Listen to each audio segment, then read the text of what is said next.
Hi guys! How are you guys? So guys, magre-react lang po ako doon sa comment po ni Ted Filon, ni Mr. Ted Filon. So, yung una ko pong napanood tong video niya, tong balita na to, first day ko po siya napanood, ayoko pong mag-react. At saka ayaw din ng anak ko. Pero nung una po talaga nag-comment si Matthew. Sabi niya, bakit niya ginaganon yung bias ko? Alam niyo yun. Sabi niya, wag ko na daw patulan. Wag na daw po ako mag-react. So, hinayaan ko na. So, yan. Nagbago po yung isip ko, guys, na mag-react ngayon. Kasi, para na rin po sa support ko kay Justin. Bilang 18, bilang nagsusuporta kay Justin, ito po yung reaction ko sa comment ni Ted Filon.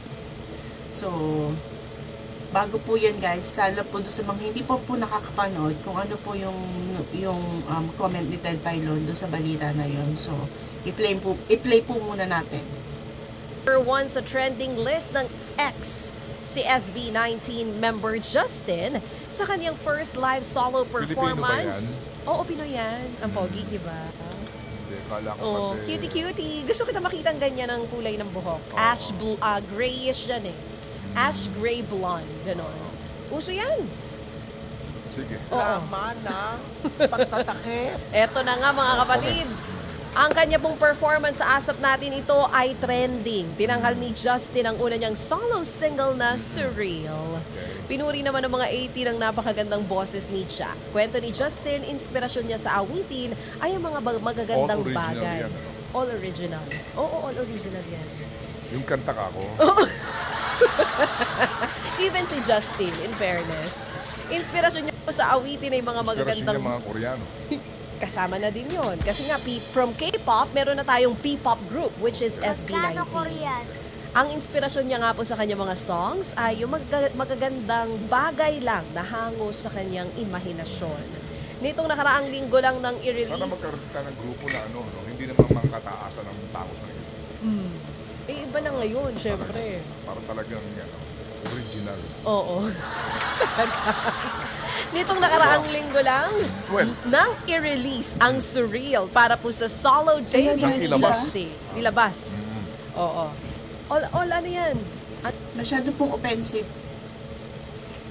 Masyado pong offensive yung reaction na yun ni Ted Filon talaga kay Justin. Kasi parang inaano niya na mare-recognize siya as a Pilipino, kailangan pango ang ilong. Katulad ko, pango. So, yun nga, guys. So, like, hello? Nandiyan pa ba tayo sa ano na yan, sa era na yan, na ginaganon yung SB19 kahit na alam niya na napakarami ng inambag ng SB19 sa Pilipinas, di ba? Di ba guys? So, hindi niya pinimpoint na nagparitoke si Justin na hindi original yung mukha ni Justin, pero nagpaparinig siya. Yun na rin po yun.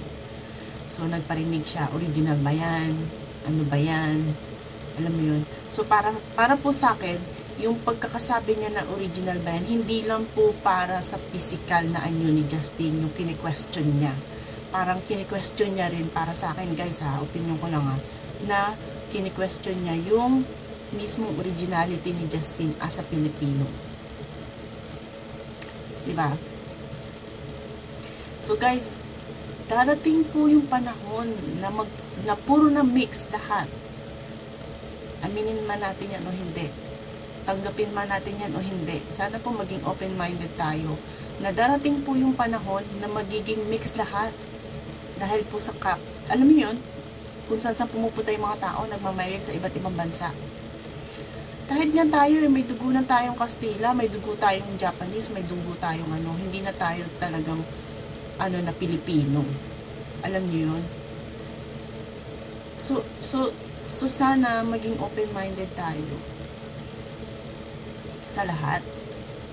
Hindi ko naman po ginajudge si Ted Filon. Pero po, as a 18 po, of course, masakit po sa 18 yung sinabi niya na yun. Diba? Kasi para sa amin na sumusuporta sa SB19 is napakarami nilang inambag sa Pilipinas. Nagkaroon po, dahil po sa pagtingala, sinasabi niya sa K-pop, dahil po sa pagtingala ng mga Pilipino sa K-pop, nagkaroon tayo ng P-pop.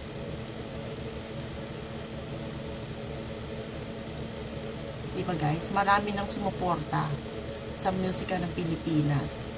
Hindi lang po sa Pilipinas, sa buong mundo. So sana po, isipin niya ng mga Pilipino yung mga nagja-judge pa rin sa SB19. Sana po maging masaya na lang tayo kung anong naiambag nila sa atin, sa buong bansa. At saka guys, kung halimbawa at saka alam niyo guys, original po yung ni Justin, wala siyang pinaayos. Mula pa nung maliit, nakita niyo may mga 18 po na nag-send ng mga picture na mula nung maliit si Justin hanggang sa lumalaki na siya. Wala po siyang pinaritoke. Wala po siyang pina-enhance. Si Josh din. Guys, panoorin natin yung video ni Josh. Panoorin natin yung video ni Josh.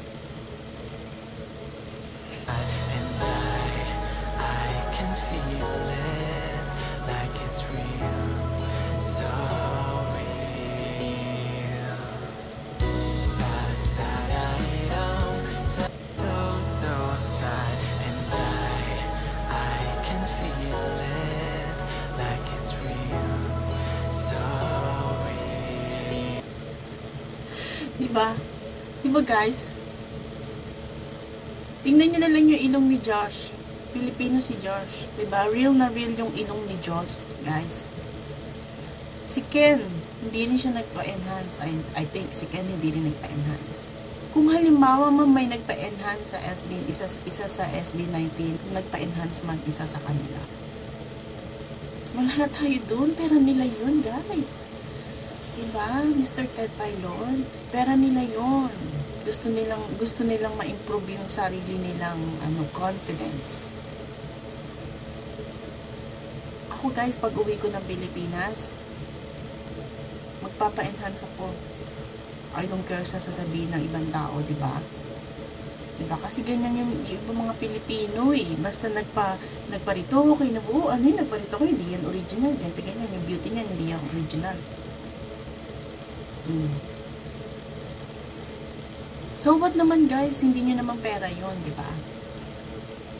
Ako talaga guys, pag uwi ko ng Pilipinas, magpapa-retoke ko. Nakita nyo yung ilong ko.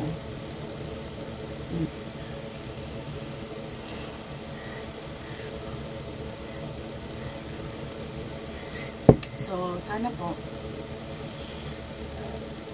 hindi po namin yung mga hindi ko po ginadjust si Sir Ted Pailon kasi meron po tayong sarili-sariling opinion, alam ko po yun.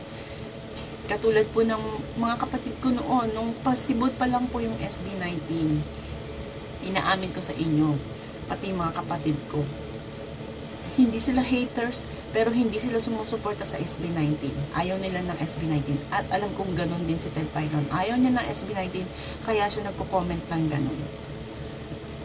So yung kapatid ko guys, nung unang napapanood ko pa lang yung SB19, iniidolo ko na sila. Tinanong ko sila kasi nasa Pilipinas sila, ako nasa Amerika. So I think na mas alam nila yung SB19. Ang sabi ko, uy, kilala niyo yung SB19 na grupo? Sabi ko gano'n. Alam mo, sagot ng isa ko sa kapatid ko guys, sabi niya, nagparito ko naman yung mga yun eh. Sabi ng kapatid ko. Pero right away guys, kinorek ko siya right away. Sinabi ko sa kanya na, bakit? Kailangan ba pag singer, kailangan ba perfecto? Kailangan ba maganda yung mukha? Kailangan ba matangos ilong? Kailangan ba maputi? Kailangan ba maganda yung appearance pag singer? So kaya ayaw nyo sila kasi ganun yung itsura. Dahil may nagparitoke sa kanila. So, right away guys, kinorek ko. Pero po yung kay Ted Filon, different po yun sa kanya. Kasi guys, bakit? Public figure po siya. Si Sir Ted Filon. Marami pong sumusuporta sa kanya. Makaka-impluwensya siya ng mga tao. Yun ang ano doon. Yun ang ayaw ng 18 guys. Kasi public figure siya. Marami siyang supporter. Maraming nanonood sa kanya. So, dapat kung mayroon siyang ganong sariling opinion, dapat hindi niya na lang po isinabulalas, hindi niya na lang po sinabi live. Kasi marami nakapanood sa kanya. So, di parang dinadown niya si Justin. Hindi lang po si Justin. Yung buong Pilipino. So, parang, hello,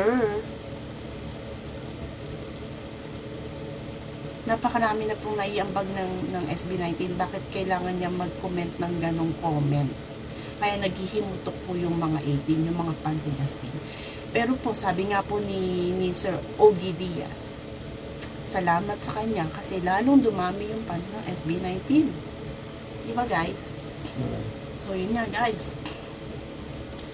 Lalong dumami yung fans ng SB19 dahil sa sinabi niya na yun. At siya ngayon yung nababas. So, ganito lang yan guys eh.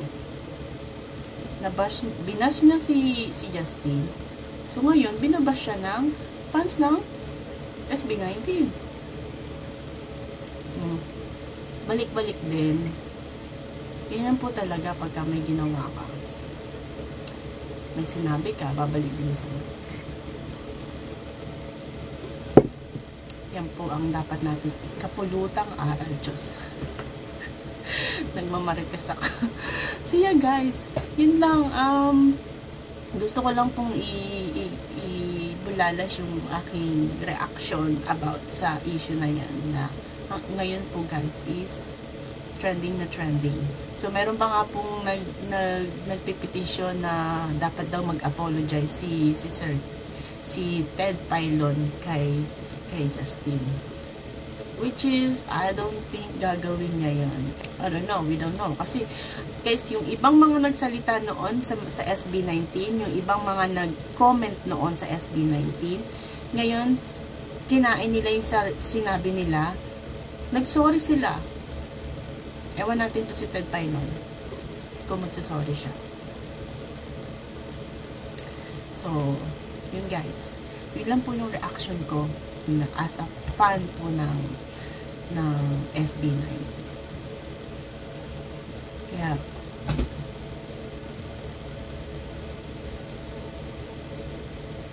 pero sana naman guys, wag natin husgahan yung buong pagkatao ni Ted Filon dahil lang po dun sa sinabi niya.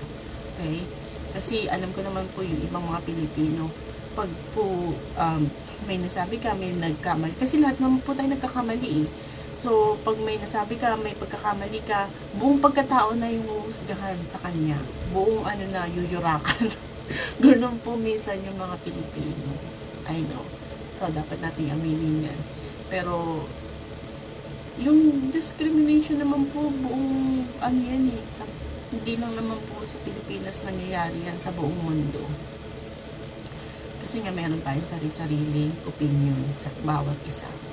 So, kung opinion yun, ang sa akin lang, hindi ko siya dinadjust, ang sa akin lang guys is, kung may opinion siyang ganon, dapat hindi niya na binulalas live. Kasi marami siyang supporter. Makaka-influence siya ng mga tao.